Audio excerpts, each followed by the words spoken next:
बिस्मिल्लाहिर्रहमानिर्रहीम, अस्सलाम वालेकुम। मैं हूं मखदूम शहाबुद्दीन। 7 दिसंबर 2025 इतवार का दिन। नाज़रीन इकराम, पाकिस्तान के मारूफ यूट्यूबर सादुर रहमान उर्फ डकी भाई ने 100 दिन के बाद खामोशी तोड़ी है। एक तवील व्लॉग जिसमें डकी भाई ने अपनी पूरी रूदात और उनके साथ जो जुल्म और जबर किया गया और जिस तरह से इख्तियारात का नाजायज़ इस्तेमाल किया गया और जिस तरीके से NCCIA जो national cyber crime investigation agency एक नया इदारा बनाया गया था, इस इदारे के अफसरान ने टॉप से बॉटम तक मिली भगत करके जो जुल्म और जबर का बाजार गर्म किए रखा, इसकी तमाम तर तफसीलात बताई हैं। लेकिन इससे भी ज़्यादा अहम तरीन चीज़ जो है वो ये है कि इस पूरी स्टोरी के अंदर एक नामालूम शख्स, एक गुमनाम हीरो, जिसे डकी भाई ने एक निक नेम या फिर एक कोड नेम दिया है बिग ब्रदर का।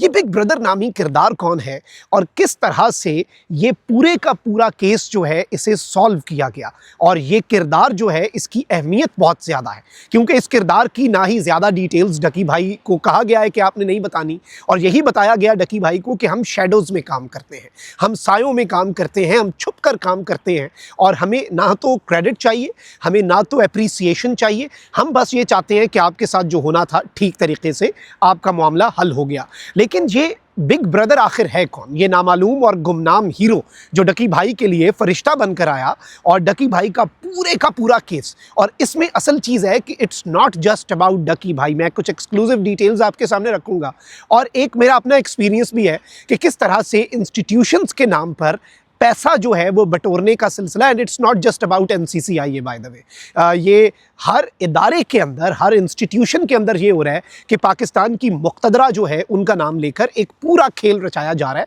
और इस सब में इदारों को भी बदनाम किया जा रहा है और पैसे बटोरे जा रहे हैं, कमाइयाँ की जा रही हैं। सारी डिटेल्स डिस्कस कर लेते हैं, लेकिन अगर अभी तक आपने इस वीडियो को लाइक नहीं किया तो लाइक ज़रूर कर दें।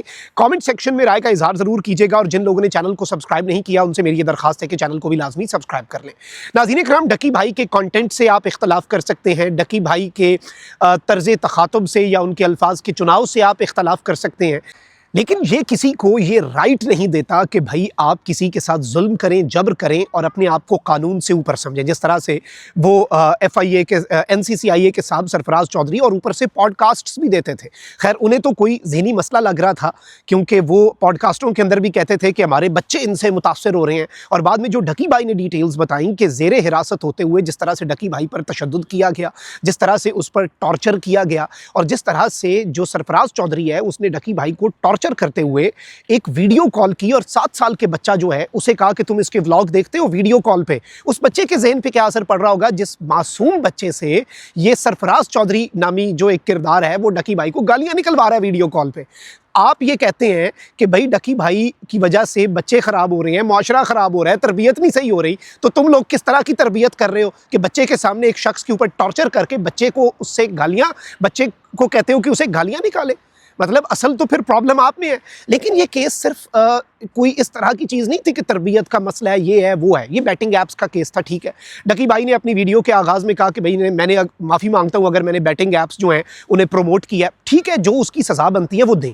लेकिन असल गेम ये है कि डकी भाई को टॉर्चर करने के लिए, डकी भाई की फैमिली को टॉर्चर करने के लिए जो खेल रचाया गया उसमें इदारों का नाम लिया गया। उसमें कहा गया कि भाई MI आपके पीछे है, आपके पीछे तो एजेंसियाँ हैं, आपके पीछे तो मिलिट्री इंटेलिजेंस है। एंड मार्क माई वर्ड्स, ये सिर्फ एक शख्स डकी भाई है, ये तो पब्लिक डोमेन में है जो सामने आ गया है। आप अंदाज़ा भी नहीं कर सकते कि जो चोर बाजारी हमारे इदारों के मुख्तलिफ ब्यूरोक्रेसी ने मचाई हुई है, ब्यूरोक्रेट्स ने इदारों को बदनाम करके, इदारों के नाम ले लेकर कि भाई आपका तो बड़ा हाई प्रोफाइल केस है, आपको तो हम बचा लेंगे लेकिन हमें ये करना पड़ेगा, हमें इस तरह से दें। डकी भाई से उनके जो क्रिप्टो का अकाउंट है उसमें से 9 करोड़ से ज़ायद की रकम बटोरना, फिर डकी भाई की बीवी जो है उसको सिर्फ ये इन्हें ब्लैकमेल करना कि हम इसे भी नामजद करके FIR में डाल देंगे, और ख़ुद को अबव द लॉ समझना। सरफराज चौधरी तो खुद को अबव द लॉ समझ रहा था, कानून से खुद को बालातर समझ रहा था। वो कहता है कि भाई तुमने प्री अरेस्ट बेल तुम्हारी बीवी ने करा लिया, 5 रुपए की मार है, मैं नई FIR कर दूंगा, गिरफ्तार कर लूंगा। और जजों के वो नंबर दिखा रहा है अपने व्हाट्सएप के अंदर कि भाई मेरे तो सारे जज मेरे स्पीड डायल पे हैं, मैं ये कर दूंगा वो कर दूंगा। अब इस सारी स्टोरी के अंदर बेशक जो डकी भाई ने अपनी रुदात बताई है, जो डकी भाई के साथ जुल्म हुआ, जो टॉर्चर किया गया, जिस तरह से डकी भाई को तंग किया गया, सारे पासवर्ड्स दिए, कह रहे हैं कि मैंने ताउन किया, व्हाट्सएवर, टॉर्चर अलाउड नहीं है, बिल्कुल गलत हुआ। और कानून के मुताबिक आप चलते, रिमांड के दौरान जो भाई तफ्तीश का तरीकाकार है उस तरीके से तफ्तीश करते। असल इस कहानी में एंट्री होती है एक नामालूम शख्स की।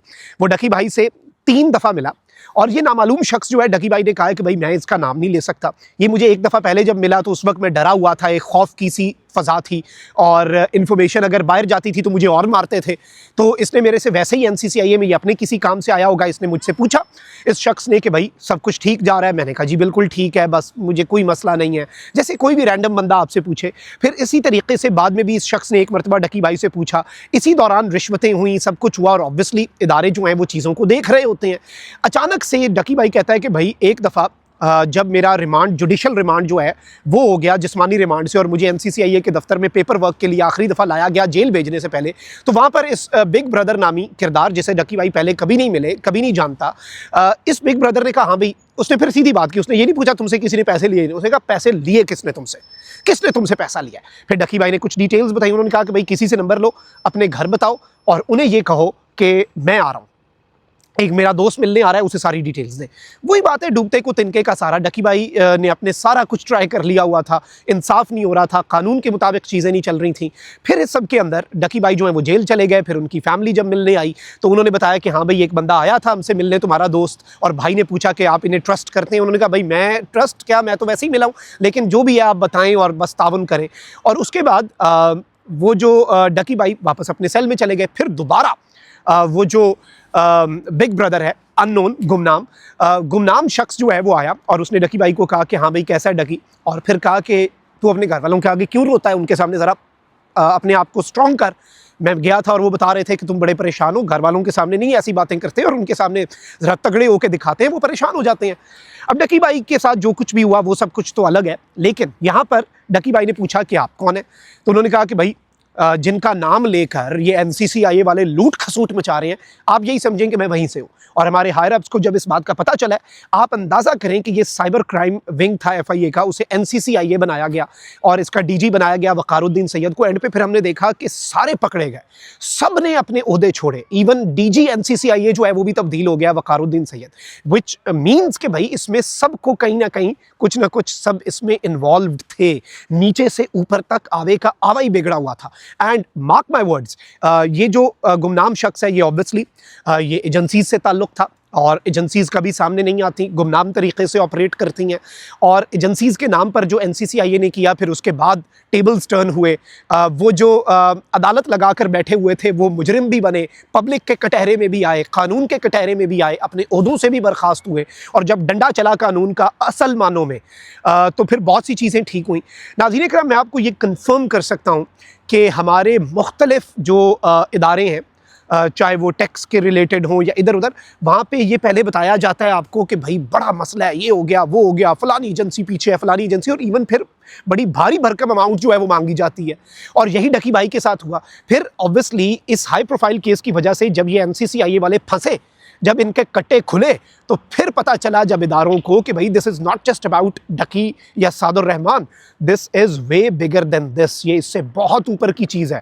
तो फिर जब उन्होंने देखा ये सिर्फ डकी भाई के चंद करोड़ नहीं थे, ये तो फिर बात अरबों तक जाती है, कितने ही बिजनेसमैन है, कितने ही पैसे वाला बंदा है, और ये फोर्स करते हैं लोगों को, ये फोर्स करते हैं लोगों को इस सिस्टम के अंदर तंग कर करके कि भाई आप इस मुल्क को छोड़ जाए, आप इस मुल्क के अंदर पैसा ना लाएं, इन्वेस्टमेंट ना लाएं।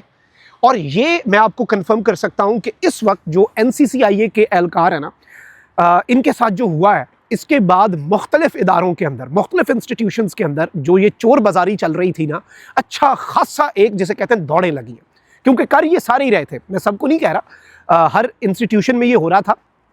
मुख्तलिफ जो हमारे स्टेट के मामलात चलाने वाले FIA है, NCCIA है, FBR है, इसी तरीके से दीगर इदारे, हर इदारे के अंदर कहीं ना कहीं ये हो रहा था। अच्छे बंदे भी होते हैं, कुछ बीच में गंदी मछलियाँ भी होती हैं। अब अनफॉर्चुनेटली गंदी मछलियों की तादाद ज़्यादा है, लेकिन अब इन सब के ऊपर जो है वो घेरा तंग किया जा रहा है हमारी इत्तलात के मुताबिक। और MI जो है वो इनको ना सिर्फ देख रही है बल्कि मिलिट्री इंटेलिजेंस और बाकी जो पाकिस्तान का इंटेलिजेंस अपरेटस है वो इस पूरे रैकेट को जो इदारों का नाम लेके इंटेलिजेंस, वैसे ही ये काम गलत है, ऊपर से आप एजेंसियों का नाम लेके ये काम कर रहे हैं।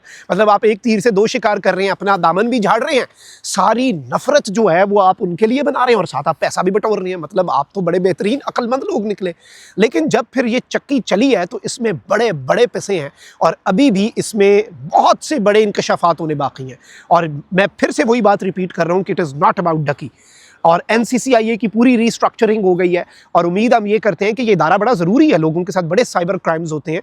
But NCCIA, I was also facing a few NCCIA cases, but still I think this is a very important institution if it does the work जिसके लिए इसे बनाया गया है। और ईमानदारी के साथ अगर ये काम करें ना, मतलब हर इदारा अच्छा है, पुलिस अच्छी है, पुलिस के बगैर कैसे चल सकता है मामला। इसी तरीके से एफआईए बहुत अच्छा इदारा है, एनसीसीआईए बहुत अच्छा इदारा है, हर इदारा अच्छा है, लेकिन वो अगर अपना काम करे। और इसी तरह से अगर आप मॉन्स्टर्स बन जाएंगे और आप मुल्क को अंदर ही अंदर से नोचेंगे तो ये इस मुल्क के साथ इन द लॉन्गर रन बहुत बड़ा जुल्म और ज्यादती है। अपना बहुत ख्याल रखिए। अल्लाह निगहबान, पाक जिंदाबाद।